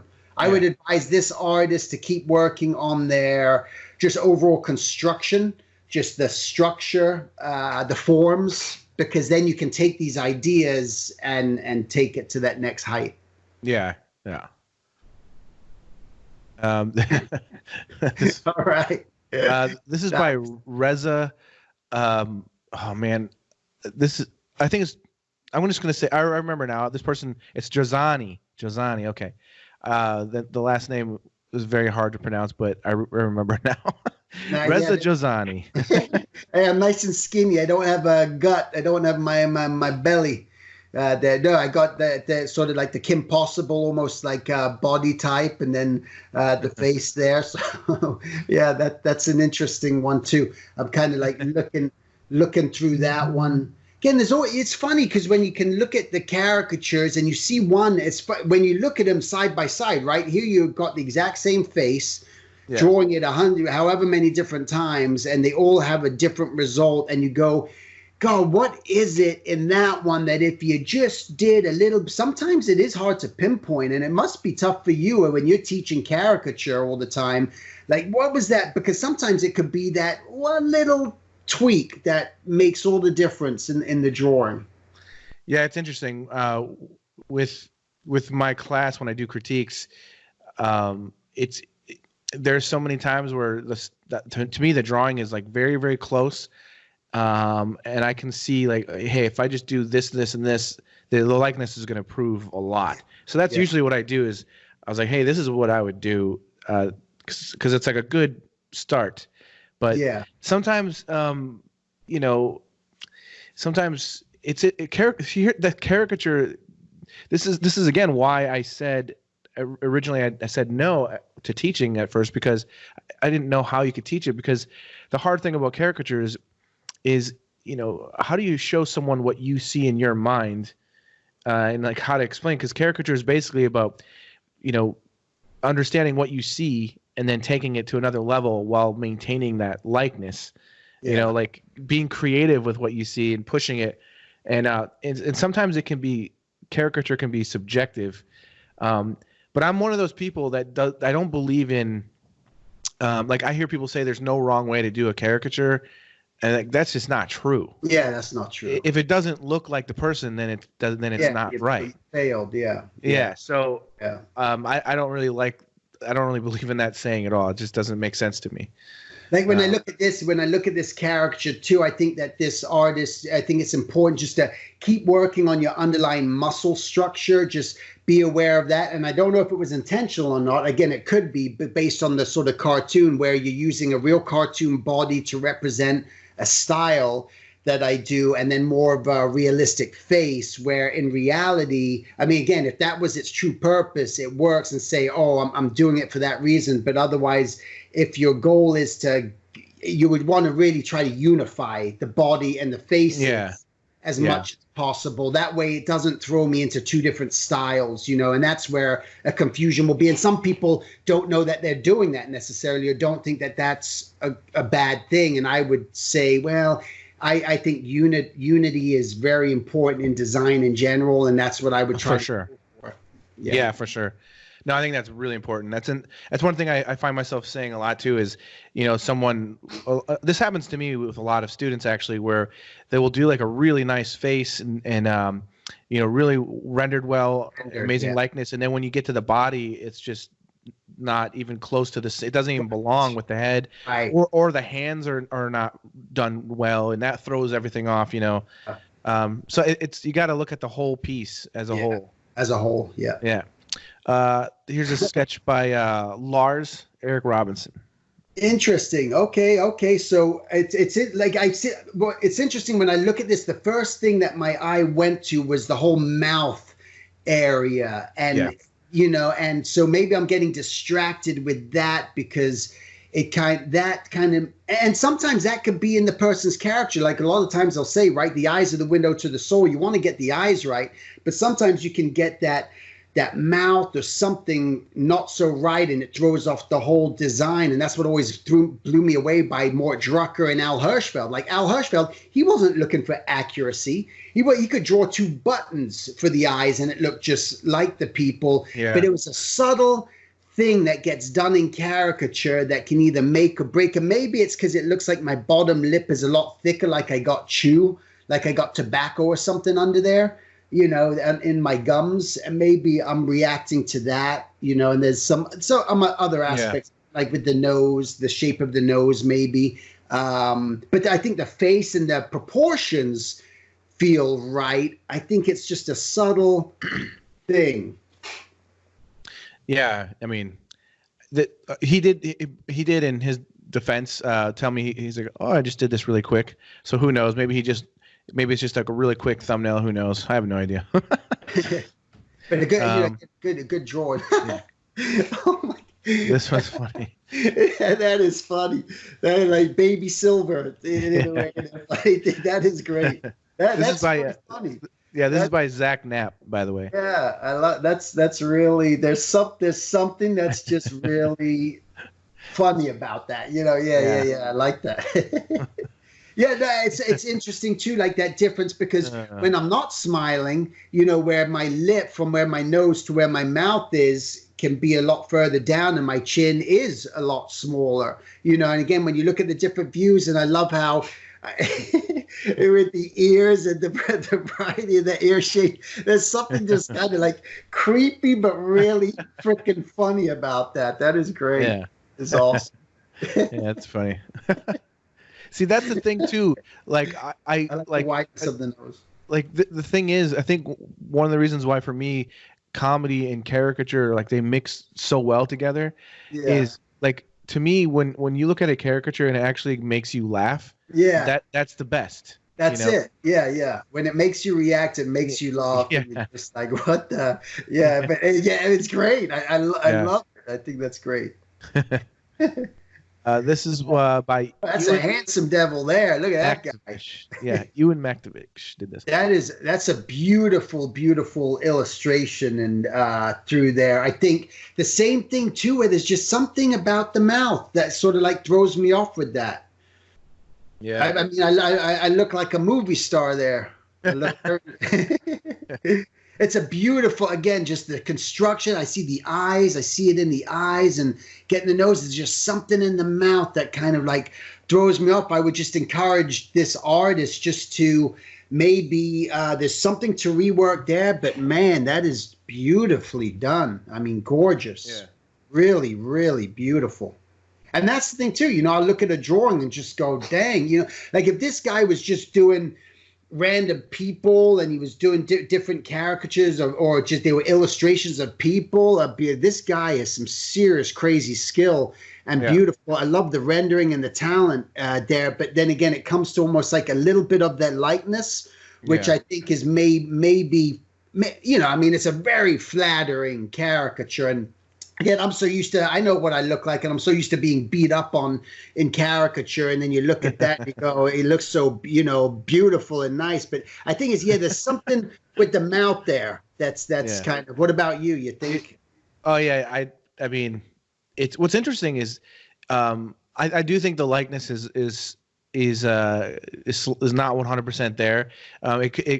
But there's something about it that almost feels Mort Drucker-ish a little bit, like the overall like structure and stuff. Yeah. But I think it just, I think part of it is like if I were to like quickly go into this, I would make the eyes smaller, nose a little longer, overall face longer, and not so chiseled. Yeah. Like just like longer, but I was wondering, like, do any of these, when you see any of these, do they look like your brother to you? Oh yeah, for sure. Like I would say that's got a thing with my brother in it. So for those guys don't know, I got a twin brother on 7 minutes older, and we're identical twins. But you can see people who know us can tell us apart, but people that don't know us, if they saw my twin brother, they'd think it was me. And vice versa. But yeah, absolutely. Like I do see a little bit more of my twin brother in there because his eyes aren't as squinty as my eyes. My eyes are maybe I'm squinting all the time looking at my artwork, you know. But yeah, it's funny. That's great though. I mean, beautifully. It is. It's like a painted Mort Drucker. Yeah. And it'd be really beautiful. Yeah, it's nice work. Beautiful. Yeah, really nice. Here you go. All right. This is by Zabriel Kennedy. All right, that takes on a whole really bushy eyebrows. I mean, I think I got some thicker eyebrows, but I think it's in. Maybe I wonder if the pictures kind of like, I know which pictures we had there. There was something sort of like throwing people off with the mouth and the smile. Again, maybe the eyes are a bit bigger, a little bit too big through there. But, you know, you're picking on things, right? In caricature, you're going, oh, what am I going to try to squash and stretch, so to speak? Some people go, oh, if I make the ears big or something, I'm caricaturing. But we know that it's all got to work together. You know, it's all got to be congruent in some way. I would just suggest and advise this artist as well just to keep working on your underlying skull, muscles, structure of the face, just to really understand what's going on and how it all relates and works together, and it'll make the caricatures a lot more effective. Yeah, for sure. This is by Alan Bush, who he's the one that had the audio question. Yeah, that's great. It's something. See, there's something that I just see in that where, again, it's not so much of a focus on the chin and the mouth. I just feel is right. There's that sort of V-shape thing that I got going on with my mouth and no lips, you know, so it's not having the lip and that distance from the nose to the mouth and the squinty eyes through there. I think there's a lot of I see a lot of stuff in there too. And also I think what's good about this one too is I think this captures more of the shapes that I see. Whereas you wear that hat a lot, and it's not a big hat on top of your head. Like some of them it's more of a smaller, like just fits tight down on the skull, and then you've got a longer nose that should take up most of the face, I think. Yeah, you know. Yeah, I agree, and I like the sort of angle, the push on the angle on it, where he went with took that photo. I think if I can remember that photo, and just kind of, you know, he went with that and followed that structure through there. Yeah. Just the line. Yeah. Nice. All right. Yeah. That's me. I mean, I really see that there. You know, it's like you can imagine taking this, and if you put the level of, you know, if you took it to the next level of rendering, you know, of connecting everything and thinking about how the muscles are really connected through there, just even the lines that are coming down from the nose and the connection, I think would be real successful. But I think in that simplicity of line there, I think is really great. Again, I don't know how quick this artist is probably a live caricature artist, you know, through that. But this is Juan Guastelam, by the way. I forgot to say his name. Oh, great. Yeah, I think just really there's a capture there. It's me in there. I would always favor and suggest that take it to the next level of just, learning how to draw hands, learning how to draw the bodies, learning how to really draw the structure, know what's going on underneath the face. But I think that's a great, I feel that that's got a good likeness to it. Yeah, no, it definitely captures it. That's one thing I think, if you can try to break things down into bigger, simple shapes, before you start worrying about details, I think that's one of the best ways. That's the last thing you got to worry about. Here you go. Sumo Kung Flu. All right. Yeah. Some things missing. I see. Again, it's taking the elements. You got my hat. You got the face. Maybe it's the beard that throws me off a bit too. Just because this is why markers. In all honesty, I never draw with markers when I do live caricatures. Never had, because sometimes you get those lines with the marker, and then you get results to where it can make it look like the eyebrows are too thick or too full, or a beard when someone doesn't really have a beard, when it's more just scruff on a face, where all of a sudden you got this beard now, and that changes the whole dynamic of the character. And I like the idea, the concept, but I would also encourage this artist, and they're probably a live caricature artist too, would just really keep working on developing, just drawing the human body, because it goes a long way. And again, Mort Drucker, we always bring up Mort Drucker, but taught me that too. It's just like the body is as much of a caricature as the caricature of the face themselves. How does that person stand? Do they stand with their shoulders up? Is their neck really long? Their hands, do their hands do something that makes them more them? Yeah. All right. Well, I think you got your penis just right. Yeah. This is by Alberto Santiago, by the way. All right. Thanks, Alberto. All right. Nice. I like that. Just moving that hat down below the eyes there. There's an element through there. That's great. I like that. I don't like drawing eyes. Yeah. No, that's. By the way, this is by Jeremy, but there was no last name, so it just said Jeremy. Okay. Thanks, Jeremy. Yeah, I think this is a funny idea.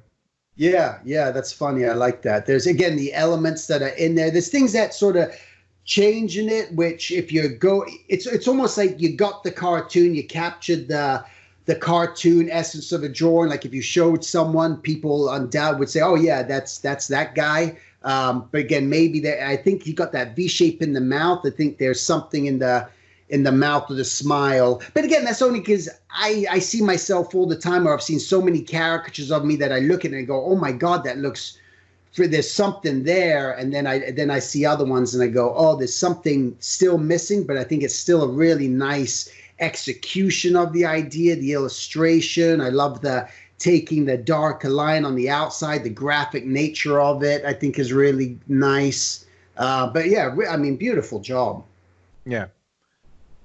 See. Oh, this one's really cool. I like this. Wow. That's great. That's really cool. This is by Tim Langeneffer or something. Oh, yeah. I know his work. Yeah, I love his work. I actually was always looking at his work, and I just started following him recently. Just such beautiful stuff. Love all his paintings that he's doing. But yeah, these are great, man. That's really terrific. I love the push on the expressions through there, and it's like hitting all those elements with the relationship of parts. Again, just a real master of understanding what's going on underneath the face right there. Yeah. And when I look at this, the first thing it reminds me of, because he's one of my favorite artists, I'm sure you're very familiar with him, is Rain Portviet, the Dutch artist. Are you familiar with him?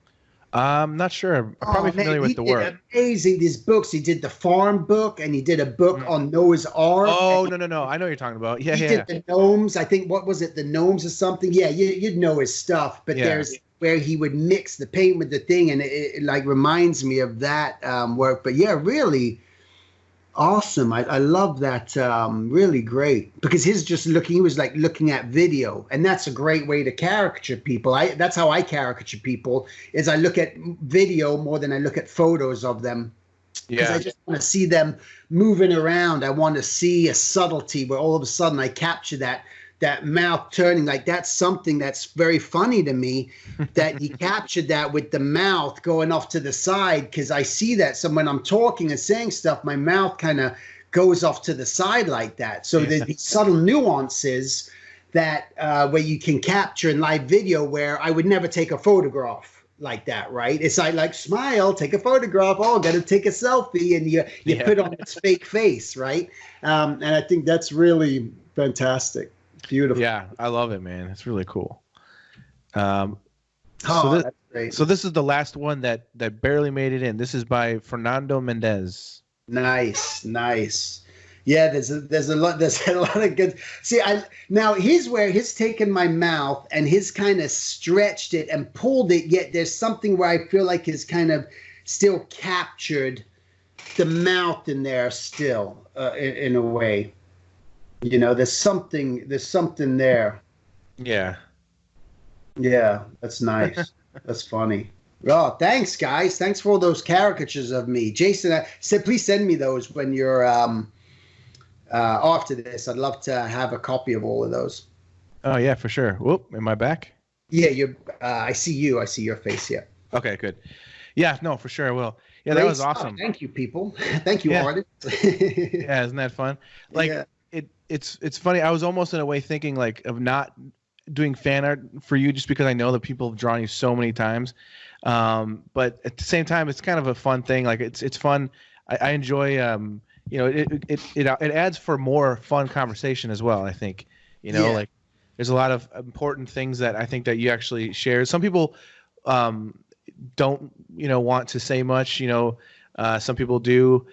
But I personally think that when there's an artist that actually does say, hey, this is cool, but what if you tried this or that? I think that's, you know, that's part of the reason that I do this, because it's, that's what makes us teachers, right? It's just like I'm not just going to look at it, but I want to try to give you some advice on what you can do. And sometimes people don't want to hear that. They don't want to take it. And I'm always the guy, the artist that will always look at people's work. And I'm just like, I'm going to give you my honest opinion.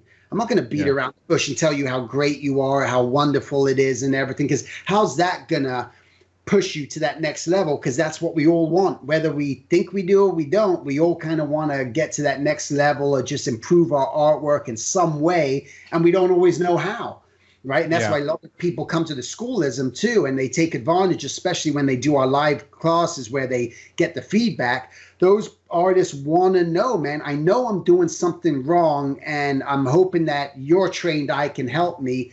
And I think if you're as a teacher and you can impart that to them and give them that constructive criticism, it's just going to move you that much further. But if you're a guy that's just like, what do you know? I don't care. You know, and I get people like that. I get people, they come up to my booth at Comic-Cons and stuff, and then, can you look at my portfolio? And I go, okay. I look through, and then you start looking through, and oh man, and I start saying stuff, and they're just looking, and they're just and they're not even making eye contact with me anymore, and they don't want to hear it, they don't want to know, they just want me to tell them that they're brilliant, amazing, and that's just not going to work.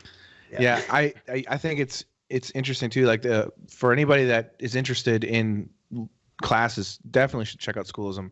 I think like the best part about it, you know, because we have the subscription version, which is really cool. You can take tons of different classes, but the one-on-ones, like I have found that just with my students, I've had students that have told me they've taken the subscription version and they've done it a couple times. And then they're like, you know what, I want to do the one-on-one. And the difference with the one-on-one, of course, is that we can actually, you know, I think a critique, like I work really hard in recorded lessons, right? Yeah.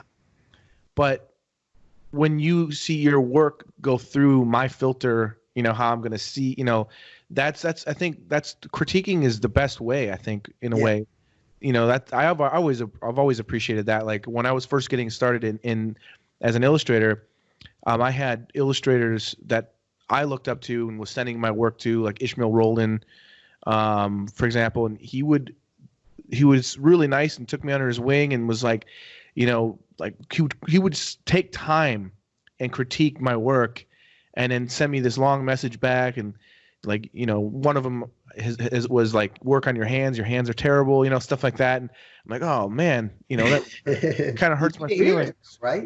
But okay, and then I just start practicing hands and keep drawing hands. And but some of the best things that I needed to hear were from artists that actually took the time to be like, hey, I see something in you, but you got to work on this and this and this. They could have been complete dicks and just been like, oh, nice job, Yeah, no, absolutely. I had a student recently, and he came, or it wasn't even a student. This guy came to one of the shows that I did, and he showed me his portfolio, and I just tore him a new a-hole. It's just like, I just ripped it, but in not in a bad way. I'm just like, dude, you got to do this, you got to do that. And he said he went home, he was so devastated, and so like you were talking about at the convention. And he was so devastated, but it gave him the drive because he heard what I said. He heard what I told him he needed to do. Yeah. And he did it. And he just wrote me, and he just told me he just got hired at a major animation studio. It was either at Warner Brothers or Disney as a character designer now. And because of that critique that I gave him and that forcing him made him a better artist. And it's those things that I think when students do come to us on Schoolism, when they're coming, again, it's for a reason, and just to hear that critique, and because that's how you do learn. It's just like you having that mentor that you believe in, that you trust, and that's the thing. You got to have trust, and that's where it doesn't work. If all of a sudden someone comes out of the blue that you don't even know their work and you're not familiar with them, and they're telling you, oh, you got to work on this. And then it's like, well, who the hell are you? I don't even admire your work. I don't follow you or anything else. But when they're people that they look up to or they want to learn from, and we're the teachers and tell them that, it's so powerful and effective. And of course, it's going to take you to the next level. It cannot, but that's what you need. People need that mentorship, because I find so many artists are always in the same stuck thing. I love to draw. I want to draw. I know there's something wrong with my work, but I don't know what it is. And if you're not getting any help, well, then how are you ever going to fix the problem? Yep. No, for sure. Have you ever had with Schoolism students that are hilarious? Like, like funny. Like I had this one student who was really talented. This is an example of how to not be as a student. If you're taking and it doesn't make sense to me. Like, it doesn't make sense to spend money on a class and just waste the whole time. Like, it doesn't make any sense. But in this particular class that I'm remembering, there's this one student who was pretty talented, and they would hand in their work, and then they would tell me how awesome they were in their comments. They would literally like list how good they are and how, I mean, literally every episode, or not episode, ever lesson, just bragging about how awesome they were. And they never once listened to anything I said to them. They never, like, so there was, they didn't grow. They didn't push themselves. Right. Nothing changed. Yeah. And I had students at the beginning that were not so great. They were okay. Yeah. And by the end of that course, they were doing publishable work. Yeah. Where they actually surpassed this other guy who was the top of the class at the beginning. Yeah. And so it's like, sometimes you just got to take your head out of your ass. Absolutely. Absolutely. Just be open and willing, and absolutely. That's what I think is the most rewarding thing that I've found in Schoolism and the classes, when I get week number 1 and I give them an assignment to do. And by week number 9, and I look at their redesign of their assignment, and those guys, there's people who are pushing themselves and to see this whole new level. I'm just like, man, now then that was the beginning. Keep going, yep. keep working on the assignments, whatever they are, make up your own assignments. But when you see that level of growth through dedication in such a small window, that's what I love. I think that's the most rewarding thing as a teacher that you can see. The most disappointing, of course, is if you see someone's work and they haven't progressed at all, and you're just like, well, man, what were you doing? You do bare minimum. A lot of time it's the bare minimum people. They're just doing just the bare minimum just to squeeze the assignment at that very tip, and you go, oh, well, Yeah, for sure. Yeah. I mean, it's one of those things, I think, and again, I think there's been a common theme through our talk today, which has been fear and how to deal with it. And I think that's really important. And it's I think, there's just nothing else left to talk about, actually. Yeah. No, but I really appreciate that. We were able to talk about all these different things, because this is, like, I think, really important, especially right now with, this is a very fearful time that we're living in. There's a lot of people, like, freaking out. There's a lot of, just bullshit going on with the media, the news. Like, what is happening? What's the truth? How do we know what's real, what's not? And people are, like, shoving this and shoving that. So there's a lot of uncertainty, and I've shared this before. I'm not necessarily worried about everything, but at the same time I am. Like, it's kind of a weird time right now where I'm trying to keep myself motivated and busy and take care of my family. But even still, I have not slept in weeks, like a good night's sleep. I cannot sleep. I don't know if it's an anxiety. Like, my wife's about to have a baby. She's 7 months pregnant. So with all of this going on, having a 2-year-old and having another baby on the way, and this craziness, I think it's important to remember, though, that, basically don't let fear control you, because, I mean, it's so easy to let all this take us some place dark, and and it's just not going to be. Yeah, it could just drag you down. And I think the most important thing to do is just create a plan. I think most importantly is just, because otherwise you spin in your head. I think the most effective way to get through all this sort of stuff is to actually just start formulating those dreams and those plans and putting it in, whether it's updating your portfolio or whether it's whatever it may be. It's just start to think like that. And through that process, maybe new innovative ideas might come of, what you can do, down the road. And it's not just thinking about what am I going to produce today to make money. You got to think about what am I going to produce today that's going to generate money even a year from now. Again, it's not going to be that immediate reward. And I think it's allowing that to happen. But most importantly, just start writing those things down, have something to do. Don't be spending your whole day fighting and arguing with people on Facebook or watching news cycles which are saying the world's gonna be gone tomorrow. It's always disappointing when all we're seeing is death, when people aren't reporting. What about all the people that are surviving this? What about all the people that have come out of this? And I did an art talk on my channel just about my conversation with my dad when he said during World War II, on the radio was all we had. They didn't tell you about all the English planes that were taken down and all the English soldiers that were killed. We talked about how many of the German soldiers that were taken out and how many of the not that that's great news that people are dying, but still it's like, hey, we're going to make it through England, stay calm and stay, and there was more of that talk where people could really focus, where the most important thing people can honestly do right now is if they find that they're having sleepless nights and they find that they're just have a lot of anxiety and depression, there's things coming up in this time, is to drop a lot of that stuff that's causing that. And a lot of it is the news cycle. And a lot of it are those friends who you thought were your friends, maybe on Facebook, that have become way too out of control and just want to fight all the time. It's like, I want to surround myself with love. I want to surround myself with happiness. I want to surround myself with growth. I want to surround myself with learning. So take this time to learn. Take schoolism classes, find books, read books, listen to those podcasts. What's that future illustration you want to work on, and do it, because that's what you got to surrender to. That's all you can do. That's all you can do. I can either choose to live in the cycle of flame and fire and torment. Otherwise, I could choose to be on this side of the mountain where it's calm and there's serenity and there's still the sun is shining and the sun is rising, and look at all the things you're grateful for.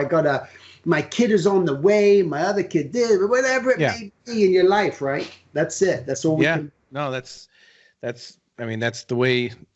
That's all really we can do, really. Otherwise, you're just gonna be like Debbie Downer right now. Like it's but easy I would say try taking some melatonin. Melatonin. I don't know if you take melatonin or anything. No. It's just over-the-counter drug, but it's like it's not a sleeping pill, but it helps your body, gives you the melatonin you need to help you sleep. and it's very safe, and you can just take it, and it's been around forever. But I would highly suggest. Maybe I'll check that out. Yeah, because like, dude, like basically, I've been like, I lay in bed at night, and I'm just your mind's going. Yeah, I just won't. I'm just like, oh, yeah, like it's so annoying. It's literally been since this whole thing's been going on. It's like, I know it's like some like anxiety and. Sure, a lot of little things because you're questioning, because again, the uncertainty. But again, if you can find that place to surrender to this and accept this for what it is and let it be, just let it be, and you move through this with it. It's like we're a current. It's like the blood flowing through our veins is constantly in motion and it has to flow. We just need to flow. And if you allow yourself just to flow through this, then we're going to flow through it. We're going to come out the other side, and it's all going to work out. You've been through hard times in your life. You've gotten through those before. You can get through whatever this is, Oh, yeah. No, like I said, I'm not really worried. That's why it's kind of interesting. It's just, I think really the truth is having another baby is already kind of like like. Sure. Yeah. Like I'm 42. Right? I'm having another baby. Yeah. I got 2 teenage daughters, and I'm gonna have 2 babies. So time to get snipped, there, buddy. Yeah. Dude, I already was snipped. What? Yeah, I was snipped. You undid it? I undid it. Yeah. Whoa, was that? I heard that's really painful to do. Terrible. It's terrible. Oh man, you're a brave soul. Yeah, it's funny. I've actually been trying to work on a bit with this, and I had I don't want to say names in case they don't care, but I had a friend, a past Schoolism student, that he came over, and him and his wife actually took me to dinner recently, and we were talking about my vasectomy and my reversal, and I was saying how I'm working on material with it, and he said something so funny, and he's like, oh, you can use that if you want, but he was like, yeah, you can only tie and untie your shoes so many times before you start using Velcro, So I think that's pretty funny, but like, or before you have to switch to Velcro or something, I don't know. I have to look at what we wrote down, but anyways, yeah, dude, I had the vasectomy, and then about a month later, I was kicked out, and my wife filed for divorce, and then time went by, and I met someone else, fell in love, got married, and then she wanted to have kids, so I got the reversal. So snip, snip, snip, snap. And then since then had another baby, and now there's one more coming. So creating a girl army. But yeah, so I'm actually been thinking about, I don't know if I want to get that snipped again, man. Oh, dude, it's enough time. Hey, it's either that or the other thing or the other thing. So someone's going to do something. Yeah. Maybe she can get the tubes tied or something. I don't know. Dude, but like in all seriousness though, like the reversal, it was like one of the worst things that I've gone through, because everything went wrong with it. Everything went wrong. Oh, for crying out loud. It took me 6 weeks. Me uncomfortable. I can feel it.